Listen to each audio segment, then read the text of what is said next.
sitting in an old bush vine vineyard, which was planted in 1977. So this is a very good example of how one of these vines look.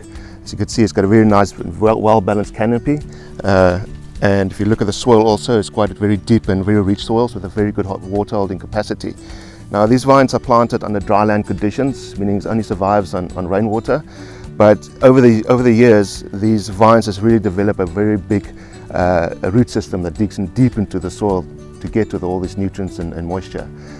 If you come back to the canopy again, the bunches will usually sit around here, nicely protected from the sun. And over the years, the vines has really come into balance and to produce a very juicy and fruit-driven wine. Chenin Blanc is one of the cornerstone wines for man. It's quite important for us, and the reason for that, in our area there's quite a few of these old bush vine vineyards, and which has all proven themselves over the years. Free-run steen, we call it free-run, or free-run Chenin Blanc. We only use the free-run juice, which for us is the best juice and best quality juice we can get. That's a juice that runs out the press through gravity. We'll take that and put it into stainless steel, leave it on the lees for some time and ferment it until it's dry with a bit of lees aging.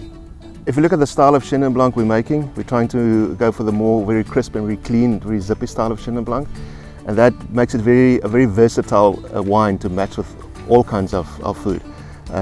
You can really, it's a wine you can have with a cheese platter, or even match it with some spicy foods.